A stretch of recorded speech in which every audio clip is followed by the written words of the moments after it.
What's up, chess fam, and welcome back to another video in the Know Your Grandmaster series. And today we are celebrating the birthday of Indian superstar Surya Shekhar Ganguly, who turns 38 today. And it has been an illustrious career for one of India's most famous stars, and his list of achievements is absolutely awesome and huge. So let's have a quick look at some of his facts, his life story, as well as one of his best games. So once again, just quickly wishing Surya a very happy birthday, and it is our honor and privilege at chess.com to be covering his life story. So here we go. So Surya was born on 24th of Feb 1983, so that makes it his 38th birthday. He was a prodigy, and he started fairly young. And in fact, in 1995 he became the first player, or the youngest player at that time, a world record, to beat a grandmaster only at the age of 11. And that was an absolute great head start to his nascent career. Mind you, he had already been a world under 10 bronze medalist in a couple of years ago, even in under 8 actually. So he was a very well known talent back then. And later on, Surya became an IM at the age of 16 and a grandmaster at the age of 19. And like, mind you, this was many years ago, so that was considered as absolutely amazing if you became a GM at 19 back in the day. Later, as you can see, he was the Indian national champion. In fact, like, consecutively, he won it from 2003 to 2008. And for his international achievements as well as the national achievements, he was awarded the prestigious Arjuna Award in 2005.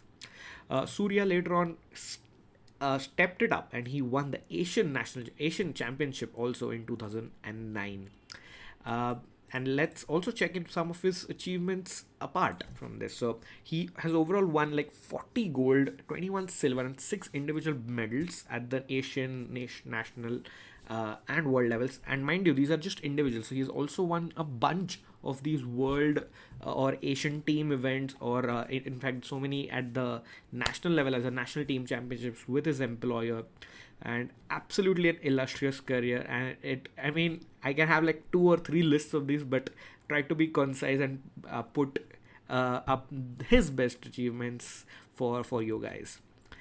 Later, I think around that time, it was also when Vishy sir was continuing his path to the World Championship, and he was playing matches against Kramnik, Topalov, and Gelfand. And Surya was part of the team of seconds, that the dream team, as it is known, like with Peter Heine Nielsen, Kasim Zano, Wojtaszek, and of course Surya Ganguly. And he was one of the seconds of this dream team, and Vishy had won all the world championships when his team included Ganguly. Later on, he also was started working as the senior manager at the Indian Oil Corporation, and he still works. And of course, you see him sporting a little badge or a logo whenever he's playing, and it's amazing to have like such a great job as well as play chess at the highest level. And of course, on for his personal life, he married Dr. Sudesh Nadatta in 2011 and was blessed with a daughter Arya very recently. And we wish him the best, and of course congratulate him for this as well. So now let's check in with one of his best games of his career. And I mean, he has so many. Of course, you can also see in the photos in the slideshow below that he's getting the Arjuna Award from President APJ Abdul Kalam back then. And here he is at the World Team Championship. He's had so many amazing games, so many huge tournament victories. One of them is the Belt and Road Open, in which he won $50,000 in 2019 in an event in China. Here he is with the Beast at the World Team Championships in Astana, where he won an individual gold. And again, here below you can see him taking on his idol.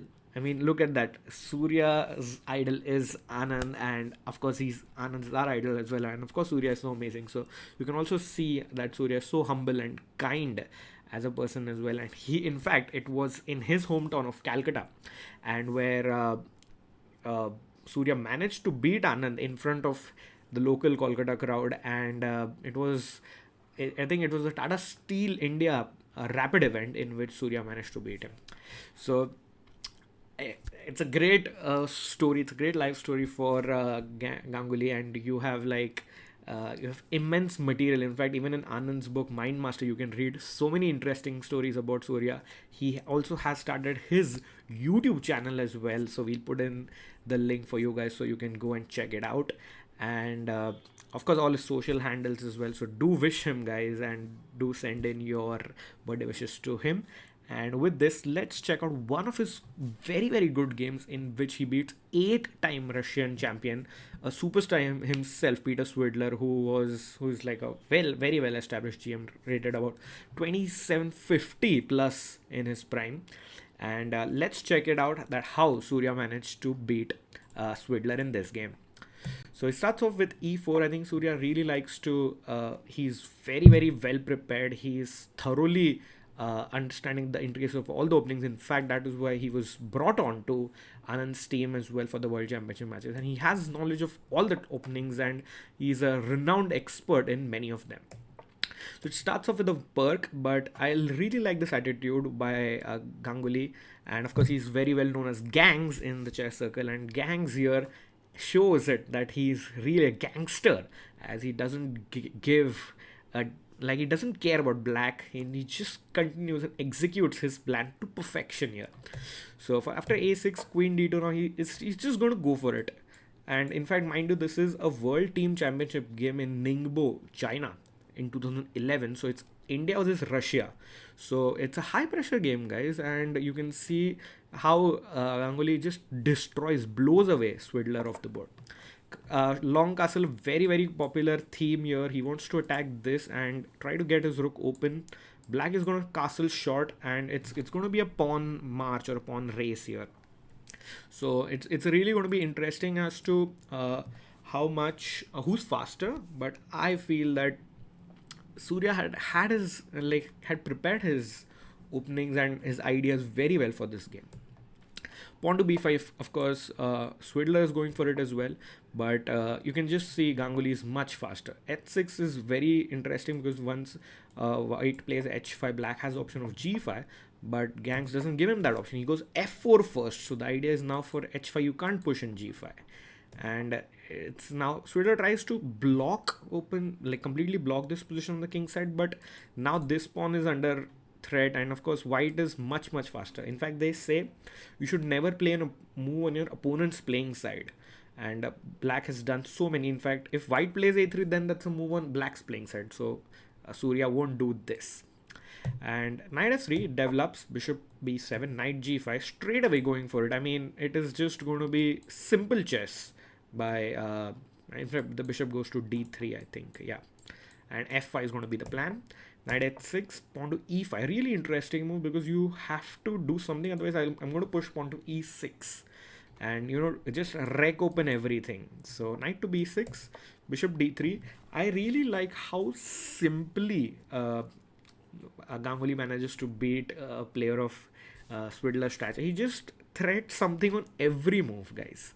Queen c8, now he's going to push f5, rook h f1. Look at how smartly, because this rook won't be needed here, so he brings in this rook, as this rook can be used somewhere else as well.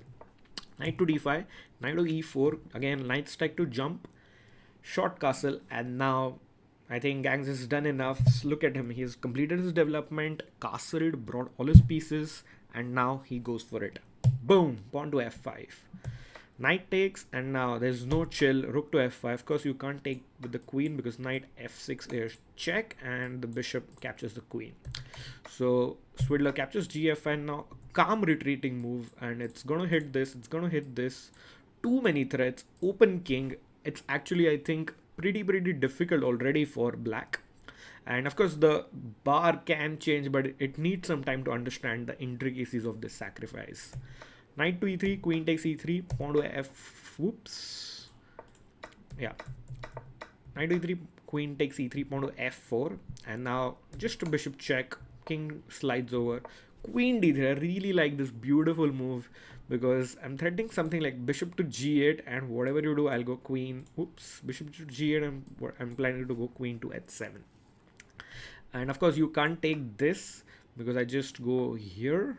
And if you play f5, just do en passant, and it's checkmate no matter what.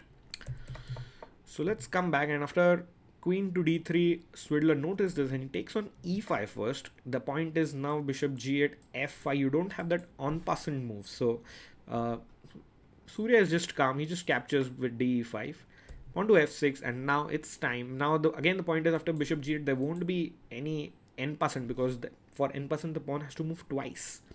But bishop to g8, pawn to f5, and now it's look at these pieces. I mean, all doing nothing on the back rank. So Surya just retreats, and he's not even sacrificed much. It's just an exchange. That is a rook for a minor piece, and queen to e8, and just bishop into f5, and strangely enough, Swidler has had enough. In fact, it's not even strange. It's just too much. Like, there's so many things that can go wrong. Bishop g6, queen f3, queen h5 is like an open threat. And of course, Swidler resigned here without even playing a move. But let's see. For example, if he takes this, I just have even like bishop to e6, and now there is no way to stop queen 7 mate. And yep, it was a really fun win by Surya, and also helped India in their match against China in that game. So once again, we wish Surya a very happy birthday, and it has been an absolutely amazing for me, even as a fan, to follow his journey and support him. And of course, once again, we wish Grandmaster Surya Shekhar Ganguly a very happy birthday, and do congratulate him in the comments as well, and we'll see you for another video.